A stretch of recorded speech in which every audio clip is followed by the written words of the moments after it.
Hi, this is Carl Leopson at the University of Arizona. And when I was in Washington, D.C. at the HEXI conference this winter, I can tell you that staffers on the Hill told us that the two big legislative priorities during this legislative session were going to be reauthorization of No Child Left Behind, or ESEA, and reauthorization of FERPA, the Family Education Rights Privacy Act. Let me walk you through a little bit of this presentation about FERPA. I'll let you read a lot of it on your own. But I think I want to tell you that the big change that they're looking at making in FERPA is to include more information about how to protect students' information in a digital age.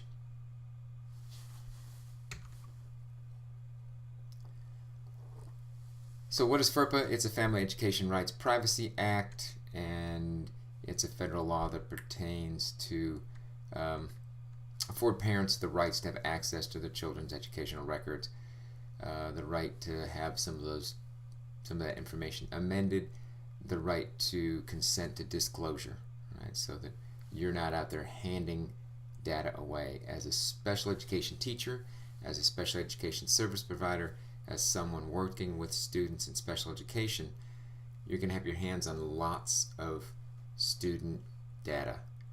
And FERPA are the rules we follow to make sure that we protect students' data. FERPA applies to public entities, not private entities. So it applies to any schools that receive funds under any program administered by the Secretary of Education or the Department of Education.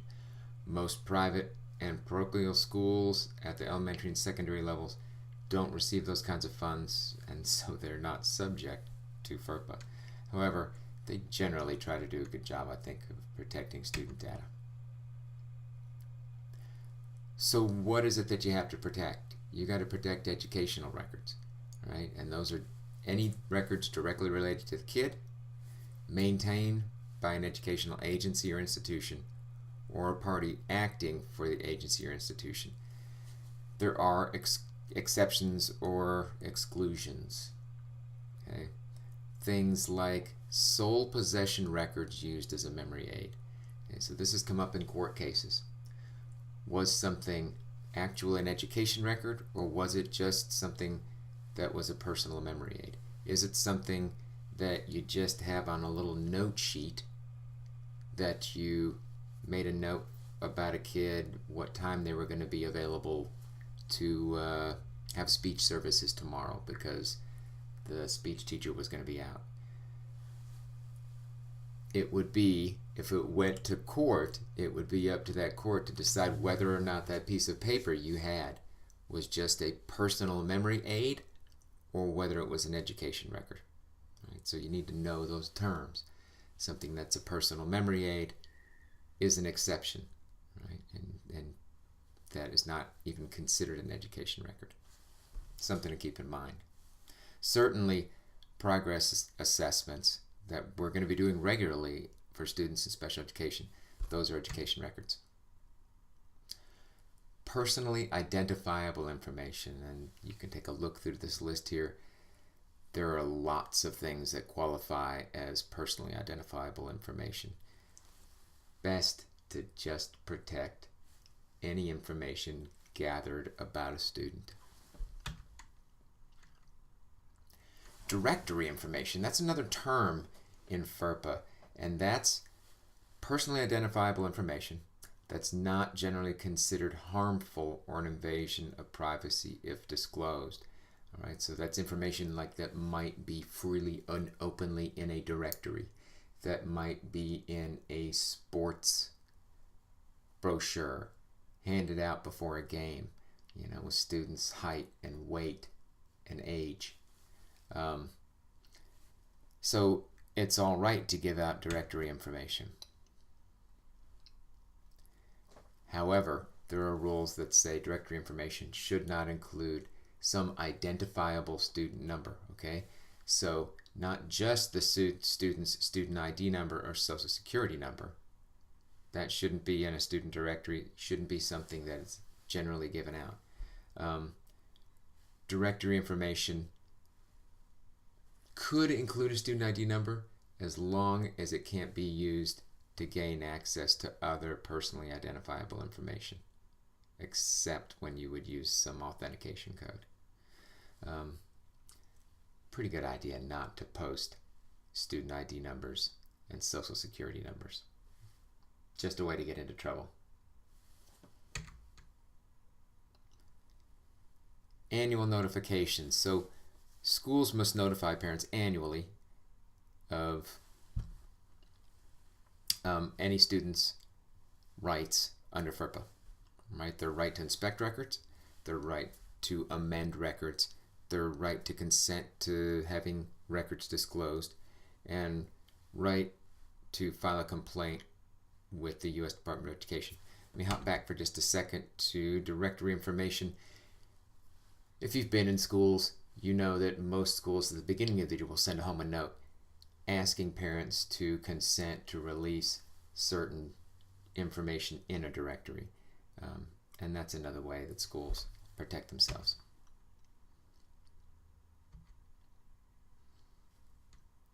So parents have the right to inspect and review education records.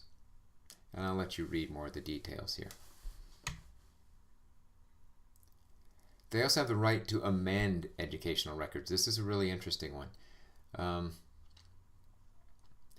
Parents have the right to request that a record be amended.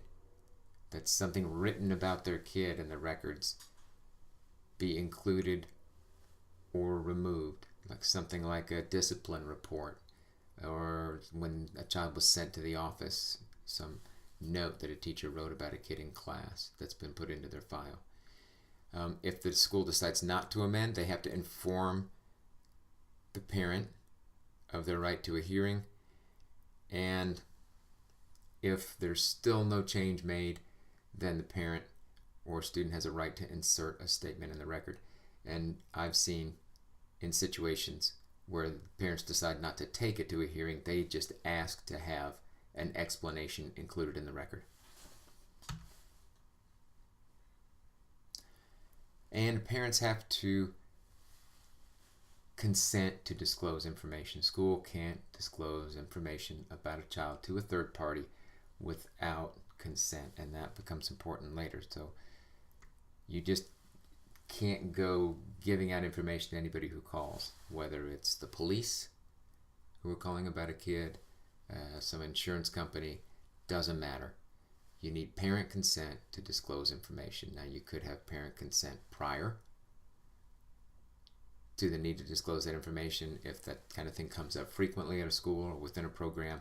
Let's say you've got a medically fragile child who is spending a lot of time going in and out of the hospital. You may have the parents sign some kind of consent document to allow you to have regular contact with the hospital homebound teacher. There are a number of disclosure exemptions, right? School officials who need legitimate access to the documents. Schools that are looking at the student's records because that student is seeking to enroll in another school. Let you read through the rest of the list. But there are things that you must hold on to and keep private, and then there are pieces of information that you can disclose, and so you need to learn the difference between both of them, and you can read about them in this presentation, and you can read about them in the document that I posted that is from the U.S. Department of Education. Let's look at a couple scenarios. These scenarios should prep you for Quiz 5 because Quiz 5 is 3 more scenarios. Computer security. You leave your room for a few minutes during your planning time, and before you left, you were working with personal student information and did not lock your computer. This is going to happen all the time if you're a special education teacher or someone who is working with students in special education, because most computer records or most records on students now are computerized and not paper. While you were gone, an unauthorized person came by your room and retrieved some of the personal student information from your computer screen. Under FERPA, is your school responsible? And the answer is, information on a computer screen should be protected the same way as printed reports. So you are responsible for maintaining the security of information that's on a computer screen in the same way that you would keep printed reports in a secure place and not left out on your desk. You shouldn't leave student information up on your screen when you're not around. You should close out of programs like that. Posting grades. Your students are always asking you about their grades and assignments, and so you decide to post the grades by the last 4 digits of the student's social security number. And one of the students complains, so you change to posting the grades according to student ID numbers. Is this a violation of FERPA? And the answer is maybe, right? It's generally considered to be a violation of FERPA if you post anything using a student's social security number or ID. However, some most recent information through the courts says that it could be okay for you to use those as long as those numbers can't be used in conjunction with some other PIN to access more student information. Frankly, I just wouldn't do it. All right, I just stay away from posting student IDs and releasing student social security numbers in any way. Skipping has become a problem in your school. Your principal and local police have been looking for students who are not in school, and you receive a phone call from the local police department asking if a particular student was in attendance in your class yesterday. And they tell you they're investigating whether the student was involved in vandalism and they need to know his whereabouts. Can you give him the information? No, you can't. You cannot give the attendance information to the police department. Attendance records are considered part of the educational record. It can't be released without consent of the parent or the student if the student is 18 or over. Now, there are exceptions. If a warrant is served, then you can provide that information to the police department. And anything that's in the directory is all right to release. And if the district employs a police liaison officer, that person would have access to the data.